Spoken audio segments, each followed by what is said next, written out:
पत्रकारिता लोकतंत्र का चौथा स्तंभ है। इस एक स्तंभ से लोकतंत्र की न्यायपालिका, कार्यपालिका और विधायिका को राष्ट्रहित में कार्य करने का रास्ता दिखता है। यही पत्रकारिता को मौजूदा व्यवस्था के प्रश्न कर अपना कर्तव्य पूरा करती है, जिसे कई बार आपको ये सरकार विरोधी भी लगती है। कल अहले सुबह हम सब की डिजिटल स्क्रीन पर एक बड़ी न्यूज आई दोस्तों।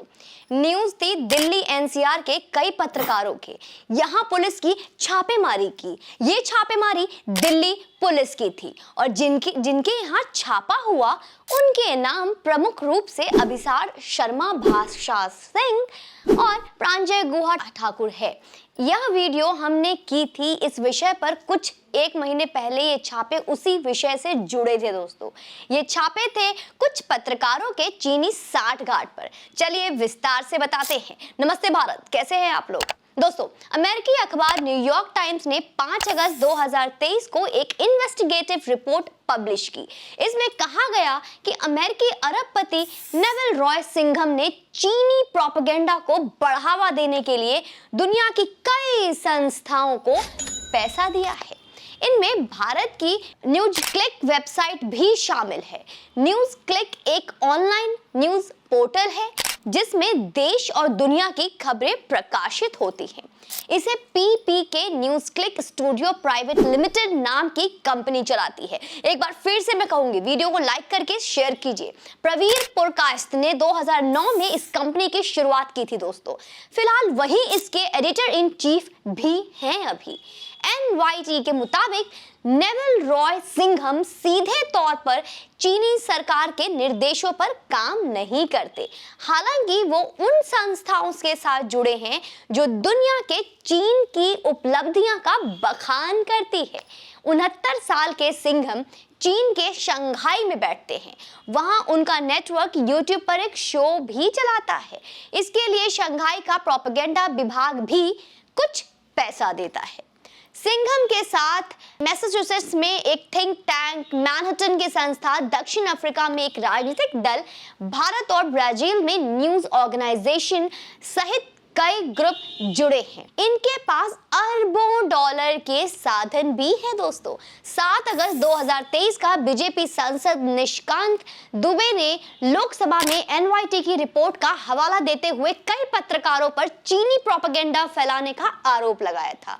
केंद्रीय मंत्री अनुराग ठाकुर ने भी कहा कि नेविल रॉय सिंघम का सीधा संपर्क कम्युनिस्ट पार्टी ऑफ चाइना के एक प्रोपेगेंडा विंग के साथ। सरकार लंबे वक्त से बता रही है कि न्यूज क्लिक प्रोपेगेंडा की एक खतरनाक वैश्विक चाल है और इससे अधिक कुछ भी नहीं।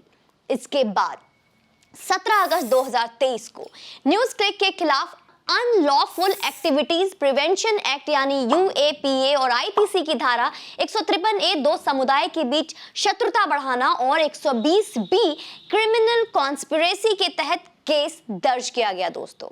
2 अक्टूबर 2023 को दिल्ली पुलिस की स्पेशल सेल के सीनियर ऑफिसरों ने एक मीटिंग की। अगले दिन यानी कि 3 अक्टूबर को सुबह 6 बजे दिल्ली, नोएडा, गाजियाबाद, गुड़गांव और मुंबई में न्यूज क्लिक से जुड़े पत्रकारों और एक्टिविस्ट के ठिकानों पर एक साथ छापेमारी शुरू की गई। ध्यान से सुनते जाइए, देखते जाइए। मंगलवार 3 अक्टूबर के इसी आधार पर कार्रवाई की गई। दिल्ली पुलिस ने इसी मामले से जुड़े कुल 46 लोगों से पूछताछ की। इनमें 37 पुरुष और 9 महिलाएं शामिल थी।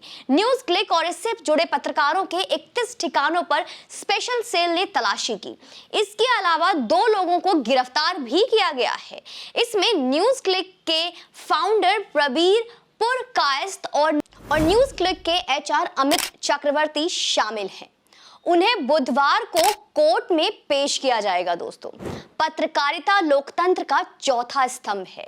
इस एक स्तंभ से लोकतंत्र की न्यायपालिका, कार्यपालिका और विधायिका को राष्ट्रहित में कार्य करने का रास्ता दिखता है।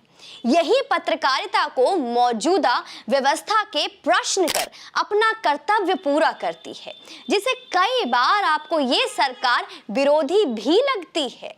लेकिन सरकार विरोधी होने को अगर पत्रकारों का एक गुण समझा जाए तो राष्ट्र विरोधी होना, राष्ट्र विरोधी ताकतों के साथ खड़े होना, राष्ट्र विरोधी ताकतों के पैसे पर उनके एजेंडे को चलाना भी गुण होगा क्या? नहीं, कभी नहीं। यह महापाप है दोस्तों, यह अपराध है, यह आतंकवाद है। और अगर पत्रकारों पर लग रहे आरोप सत्य साबित होते हैं तो हमारी मांग है कि इनके साथ वही सलूक हो जो आतंकवादियों के साथ होता है, क्योंकि यह भी देश को बेच रहे हैं। लोकतंत्र को रास्ता दिखाने वाली पत्रकारिता जब घोर अलोकतांत्रिक देश चीन के एजेंडे पर चलने लगे तो उसे यह कहने का अधिकार कहां रह जाता है कि व्यवस्था अलोकतांत्रिक है। लोकतंत्र को दाल भात का कौर बताकर बाएं गाल में दबाकर रखने वाले लालू प्रसाद यादव ने पत्रकारों के घर हुए रेड को एक अघोषित आपातकाल बताया है। अब आप लालू जी को जो क्या कहना चाहते हैं आप कमेंट बॉक्स में बता सकते हैं।